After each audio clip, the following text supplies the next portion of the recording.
میرے بھائی سیکولرزم کی حفاظت 2 بجے جلسہ ختم ہو جانا چاہیے، میں اس سے پہلے ہی ختم کر دوں گا۔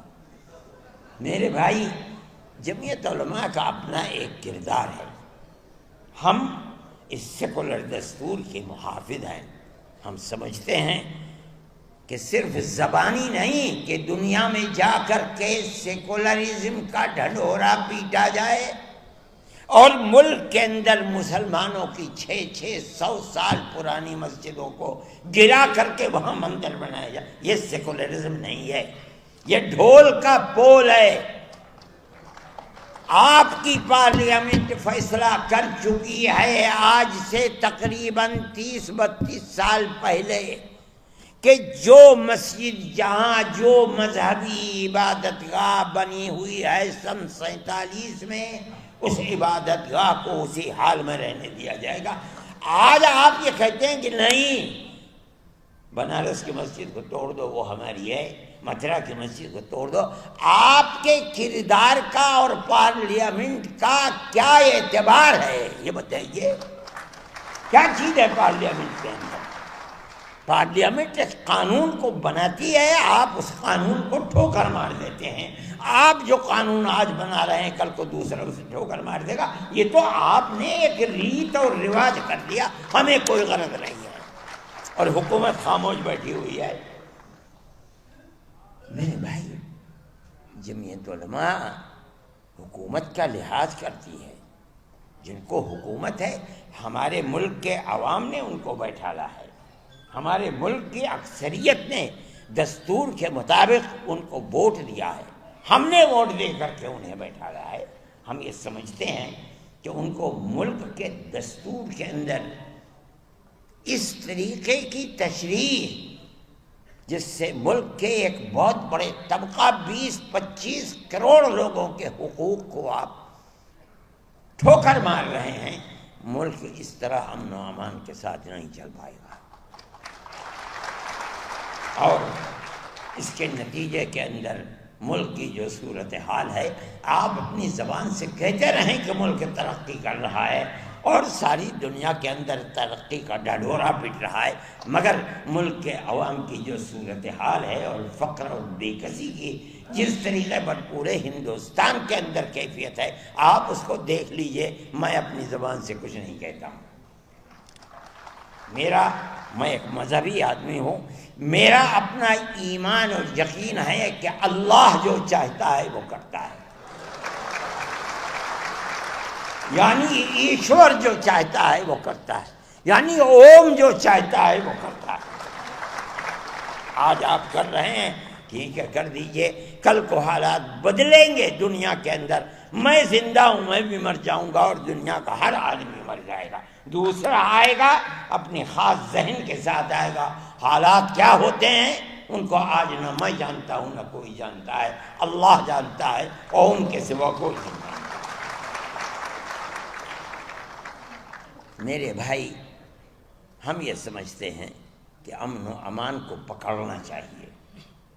میں مسلمانوں سے یہ کہتا ہوں کہ آج کی حکومتیں جو کچھ کر رہی ہیں اس سے فرقہ پرستی اور آپس میں نفرت اس طریقے پر ابھر رہی ہے کہ نہیں کہا جا سکتا کہ کل کو کیا ہوگا۔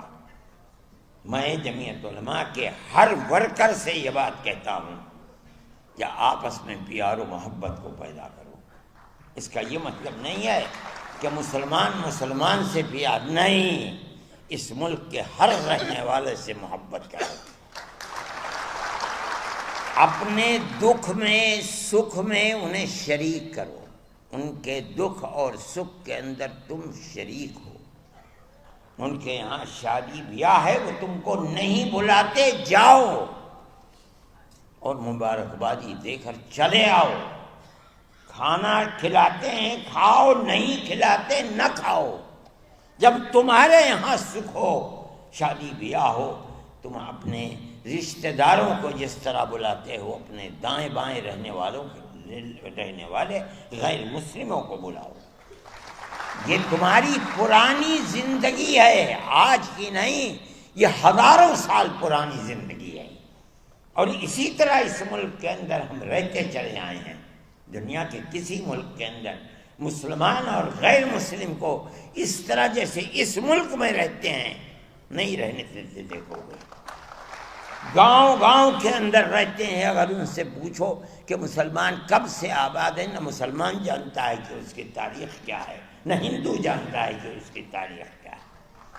اس پیار و محبت کے اندر شریک تھے. لیکن آج کی سیاست یہ پیار و محبت کی سیاست نہیں ہے. میں یہ سمجھتا ہوں کہ یہ بڑی تباہی کے آثار ہیں.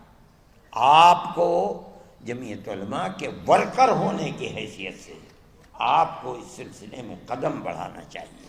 میں مدرسے والوں سے کہتا ہوں صحیح ہے آپ کا مدرسہ مذہبی مدرسہ ہے، لیکن یاد رکھیے رسول اللہ صلی اللہ علیہ وسلم جن کی زندگی کو لوگ جانتے نہیں اور خاص طریقے کے اوپر برادران وطن نہیں جانتے، غیر مسلموں کے ساتھ اٹھنا بیٹھنا رہنا سہنا آپ کی زندگی تھی. آپ جب تک زندہ رہے، میں ایک بات کہتا ہوں اور تو یہ تو بڑی لمبی بات ہو جائے گی، ابو طالب آپ کے چچا تھے، آخری وقت تک بت پرست رہے اور کھانا پینا اٹھنا بیٹھنا اللہ کے نبی کے ساتھ تھا. اگر اللہ کے نبی کو مکے کے لوگوں نے آبادی سے باہر کر دیا، ابو طالب نے ساتھ نہیں چھوڑا، باہر رہے. اور دین کے اعتبار سے وہ اللہ کے دین کو، اللہ کے نبی کے دین کو نہیں مانتے تھے، آخری وقت تک نہیں مانتے تھے. جب جان نکل رہی تھی تب گئے نبی کریم علیہ السلام ان کے پاس اور جا کے کہا چچا ایک مرتبہ لا الہ الا اللہ محمد رسول اللہ کہہ دیجیے، میں قیامت کے دن اللہ کے یہاں آپ کی شفاعت تو کر دوں گا. ابو جہل وہاں کھڑا ہوا تھا. ابو جہل نے کہا ابو طالب کیا کہیں گے تمہارے بعد لوگ، کیا آخری وقت میں اپنے باپ دادا کے دین کو چھوڑ دیا؟ یہ کہا کہ نہیں، میں اپنے باپ دادا کے دین کے اوپر ہوں اور مر گئے. اللہ کے نبی نے ساتھ نہیں چھوڑا، نہ انہوں نے چھوڑا نہ اللہ کے نبی نے ساتھ چھوڑا، حالانکہ اللہ کے نبی کے دین پر نہیں تھے، نہ زندگی میں تھے نہ مرتے وقت تھے. میرے بھائی یہ رسول اللہ کا کردار ہے.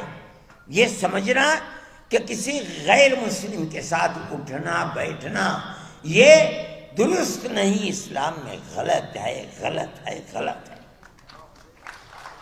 ہم اس ملک کے رہنے والے ہیں، وہ ہمارے بھائی ہیں. میں کہتا ہوں ایک آدم کی یعنی پرتم منو کی اولاد ہیں. ہم دونوں بھائی بھائی ہیں. جو لوگ اس کو تفریق میں اور دشمنی اور نفرت میں لے جانا چاہتے ہیں وہ ایک باپ کی اولاد نہیں مانتے اور غلط ہے غلط ہے غلط ہے. ہم سب ایک ہی باپ کی اولاد ہیں، ہم سب ایک دوسرے کے بھائی ہیں. جمعیت علماء یہ کہتی ہے اور جمعیت علماء میرے تعلقات RSS کے بڑے چوٹی کے لوگوں سے ہیں جو میرے پاس آتے ہیں. میں ان کے پاس جاتا ہوں، ہندوؤں سے بھی ہیں مسلمانوں سے بھی ہیں. میں جو ان کی تواضع کر سکتا ہوں میں وہ تواضع، میں کوئی بہت بڑا دولت مند آدمی نہیں ہوں، لیکن جو بھی کر سکتا ہوں میں پیار و محبت کی باتیں ان کے ساتھ کرتا ہوں. کوئی ضرورت نہیں ہے میں کیوں تفریق کروں. وہ صحیح ہے، وہ RSS کے لوگ ہیں، دوسری پارٹیوں کے لوگ ہیں، وہ کریں. ہمارا فرض یہ ہے کہ ہم ان کے ساتھ پیار و محبت، اور میں جانتا ہوں کہ وہ شریف لوگ ہیں، اپنی شرافت کے کردار کو پیش کرتے ہیں. میرے بھائی میں اس لیے کہتا ہوں کہ آپ کو اس سلسلے کے اندر جو مدرسے والے ہیں وہ اپنے مدرسوں کے جلسوں کے اندر بلائیں، بچوں سے تقریریں کروائیں، ماں باپ کے ساتھ کس طرح تعلقات رکھنے چاہیے، قرآن کیا کہتا ہے، اللہ کا نبی کیا کہتا ہے، ان کو سنائیں. پڑوسیوں کے ساتھ کیسے تعلقات ہونے چاہیے، آدمی کے ساتھ قطع نظر اس کے کہ اس کا مذہب کیا ہے کیسے تعلقات ہونے چاہیے. تاکہ آپ کے خلاف جو پروپیگنڈا ہے کہ اسلام دہشت گردی کا مذہب ہے، یہ جائے تو لوگ سنیں تو کہ آپ تعلیم کیا دیتے ہیں، قرآن بتاتا کیا ہے۔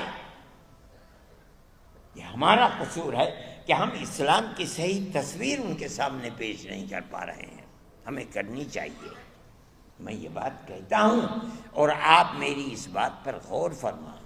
آپ جہاں مدرسہ قائم کرتے ہیں اس مدرسے کے اندر اپنے ان بھائیوں کو بلائیے، ان کے سامنے اپنے اس پروگرام کو پیش کیجیے جو انسانیت کا پروگرام ہے اور جو قرآن سے ثابت ہو رہا ہے، جو اللہ کے نبی سے ثابت ہو رہا ہے۔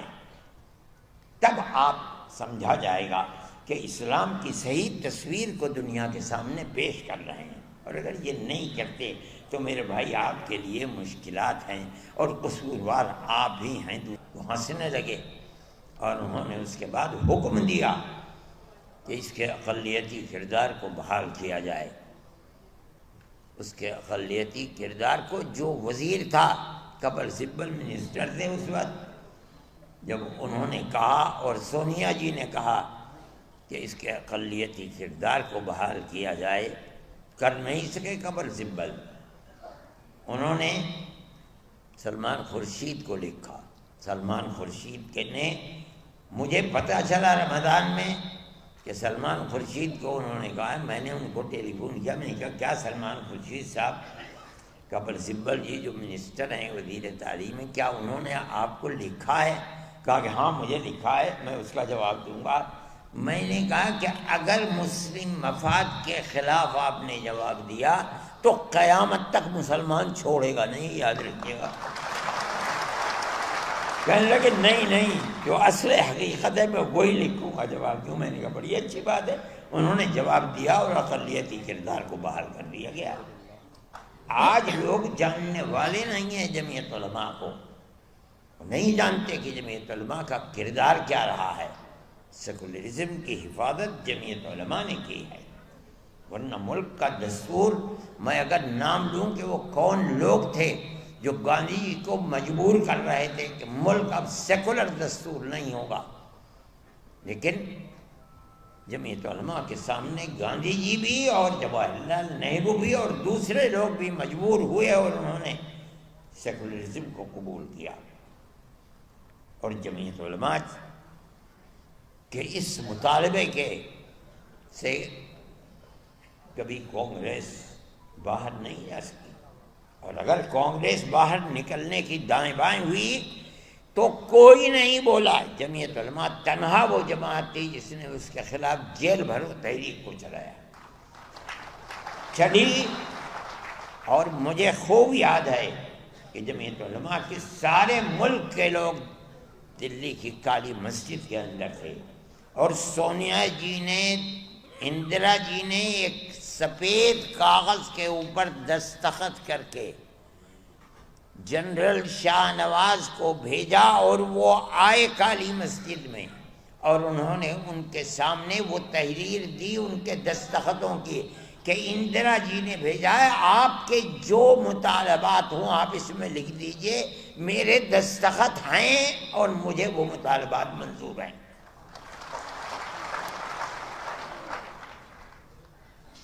اس تحریک کو ان کے اس وعدے کے اوپر ختم کر دیا گیا۔ یہ دوسری تحریک تھی جو چلی تھی۔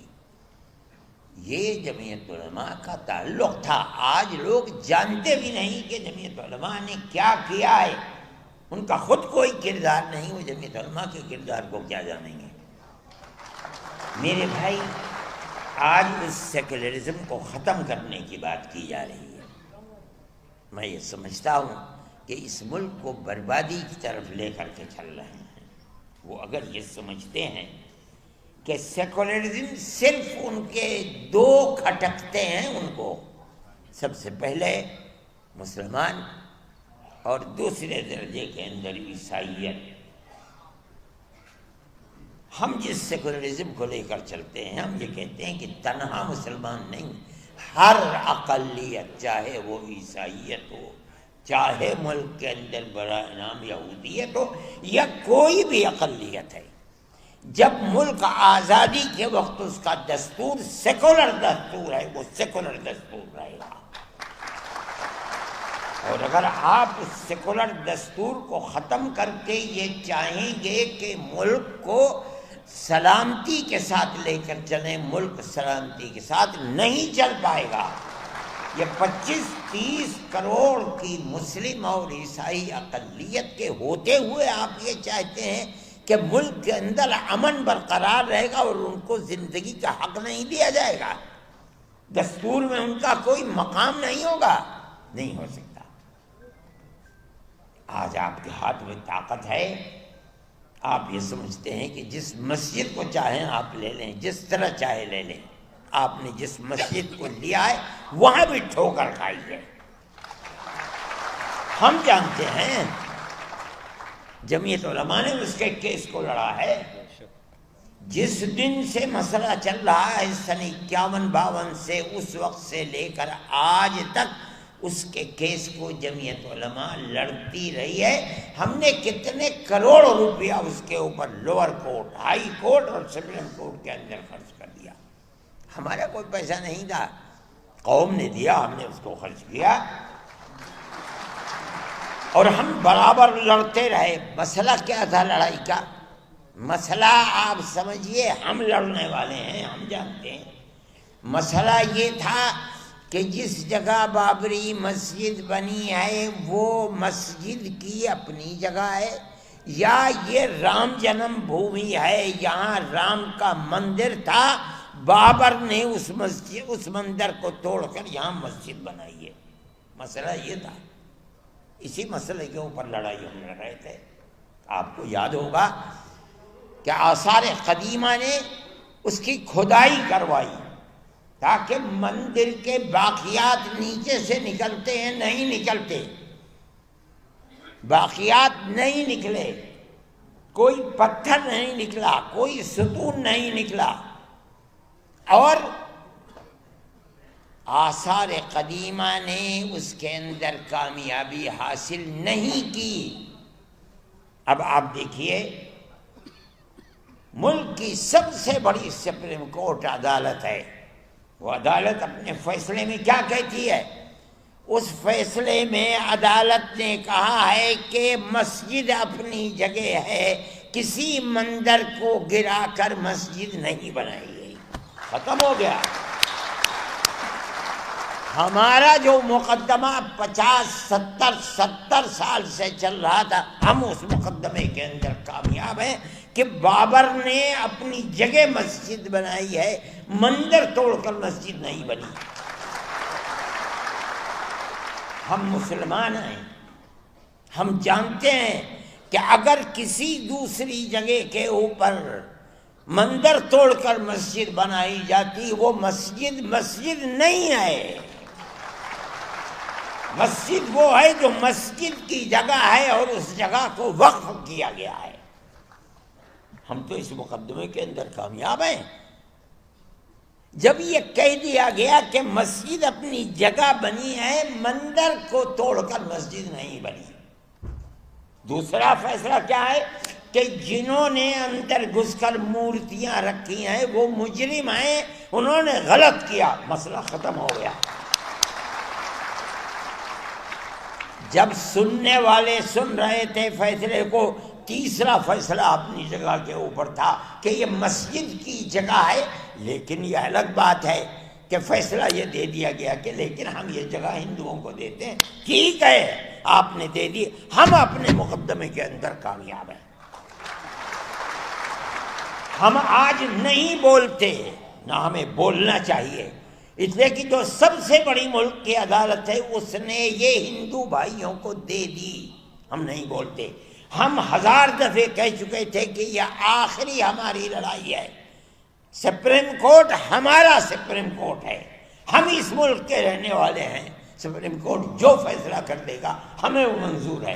سپریم کورٹ نے فیصلہ کر دیا، ہم اپنے گھر بیٹھ گئے، ہم خاموش ہیں، ہم نہیں کہتے کچھ، لیکن دنیا ختم تو نہیں ہے، ہم ختم ہو جائیں گے۔ آگے آنے والا مورخ یہ لکھے گا کہ بابری مسجد کی جگہ مندر کس طریقے پر بنا ہے۔ ہم نہیں بولتے، لیکن کیا آنے والی دنیا خاموش ہو جائے گی؟ میرے بھائی یہ تو دنیا کے حالات ہیں، کل کوئی اور تھا، آج کوئی اور ہے۔ اگر ہم یہ سمجھتے ہیں کہ ارشد ہمیشہ زندہ رہے گا تو پاگل ہے، مرے گا، میری جگہ کوئی دوسرا آ کر کرے گا۔ یہ تو دنیا ہے، یہاں اسی طرح آنا جانا لگا ہوا ہے۔ ایسی ذات جو ہمیشہ سے ہے، ہمیشہ رہے گی۔ میں کہتا ہوں وہ اوم ہے۔